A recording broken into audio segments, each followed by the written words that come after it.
party school, but it's also a high education school, very academic. So it had both ends, and I did the academic route, and I didn't do the partying route. So now I'm going to try the party route. So I'm drinking every night. I'm still the Rookie of the Year, shining star in the company. I'm still doing fine, but now I'm doing heavy drinking. Heavy drinking.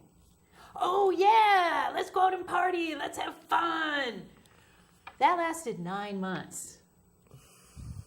9 months. Didn't make the anger go away. Didn't make my hatred of my father go away. Didn't make the resentment go away. Only now I'm drinking on top of it. And the worst part for me at that time really was I was not getting hangovers. I'd black out, and I'm not proud to say this, but I'm just being bluntly honest. If there's people out there that can identify with this, I'm going to share my story to hopefully help them see what's happening. None of that got rid of these underlying emotions, the negativity, the pain. It didn't take it away. So for 9 months, I'm drinking. Ooh, I'm having fun, going out with the guys in the office, and I wasn't sleeping with them. They were my buddies. And after 9 months, I had a crash. Big crash. So then I invited God back into my life in a whole different way. I said, I really have to have a foundation in you. And I got so into it at that point that I actually moved into a spiritual community, because I thought, if I really go into God this time, I probably was a little too superficial with God that time. Now I'm really going to go for it. I'm really going to give this my big thrust. You're devoted now. Yes, fully devoted into this lifestyle. And so, they, like in most spiritual communities, there's routines of prayers and mantras, and it was a whole lifestyle, which was really a good thing at that time, because it really got me back to some basics. What were the core values that I was raised with? This really brought it home. Then they went from being a self-sustained community, and they were totally changing, and a lot of people were leaving at that time. So I was there for about 1.5 years, and I realized, you know what, it's my time to leave too. And about the time that I'm leaving is also about the time all those underlying little emotions that were there are now resurfacing. Oh my. So it's not just childhood. Then it's the misery of breaking up with a boyfriend. Then it's not having, this went wrong. And then it's the hurts. And then it's the disappointments. And then, all the things that we start to go through start to heap on top of the childhood stuff. And then I started trying everything that I could think of to deal with it. I read books on it. I did, and some things really worked really, really well. I tried everything that there was available to try to deal with my emotions. Because now I'm smart enough, having gone to some therapy, which worked for a while. It helped me to understand this is inside of me. This is not anything anyone's doing outside of me. So thank God for that piece. Yes. But none of that talk, or any of the other things that I was doing. And I mean, I tried breath work, I tried massages, I tried, you name it. If somebody said, hey, I tried this for my emotions and it's kind of working, I was, okay, let me try it too. So I mean, I could name a whole list of the crazy things that I've tried, along with some of the more traditional things like therapy. And some of them made me feel a little bit better for a little while. Temporarily. Temporarily. Until something else came along and activated that pain. Until I found shamanism.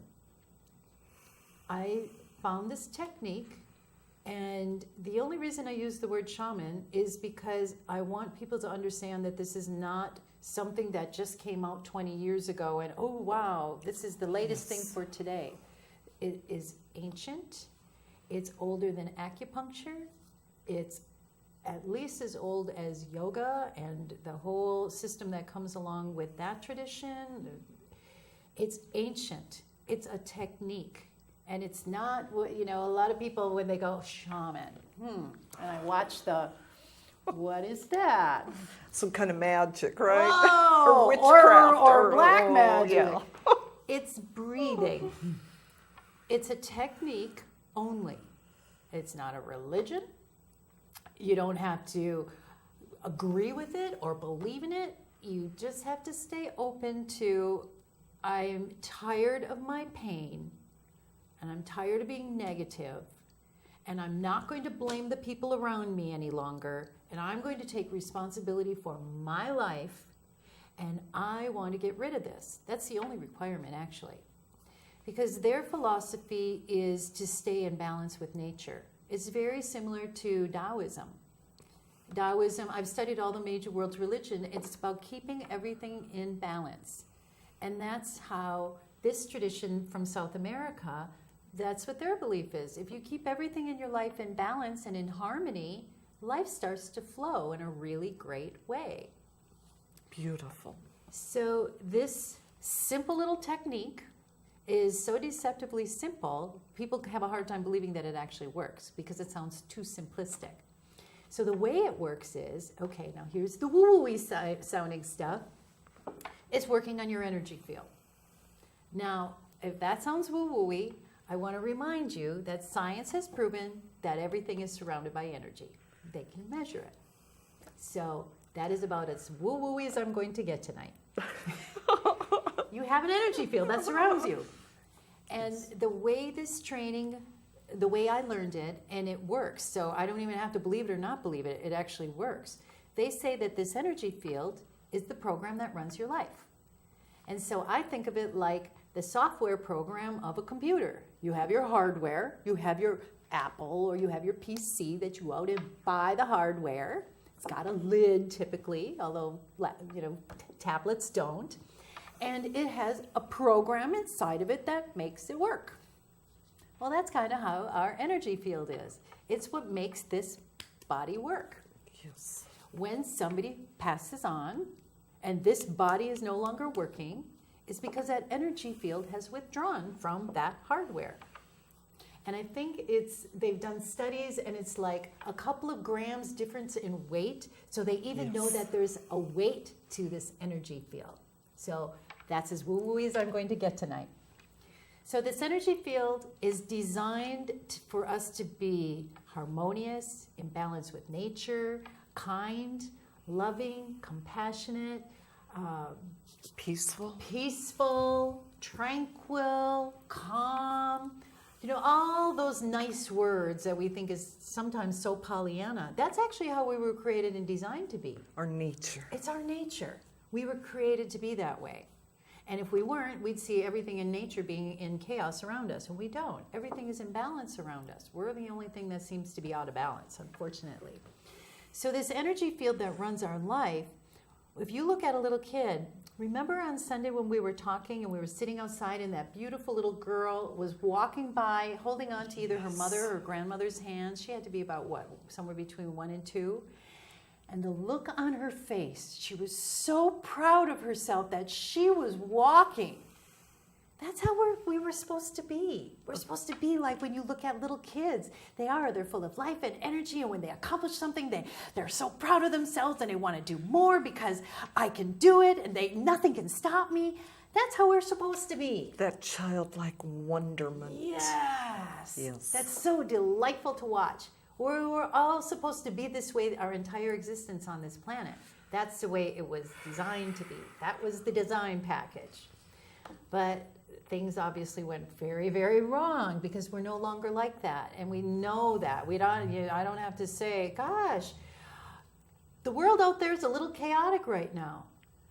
It's horribly chaotic right now.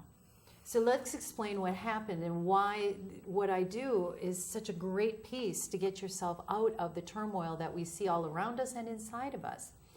So this energy field gets damaged. The software gets damaged. Just like if I get a virus, and I've had one lately on my computer, so the computer is on my brain right now. If I get a virus in my computer doesn't work right. It can even crash. At its worst, it kills my entire computer, which I had happen a couple of years ago. So that's at its worst. Same thing with our energy field. It does the exact same thing, Gigi. So the damages to it are the painful things that we go through.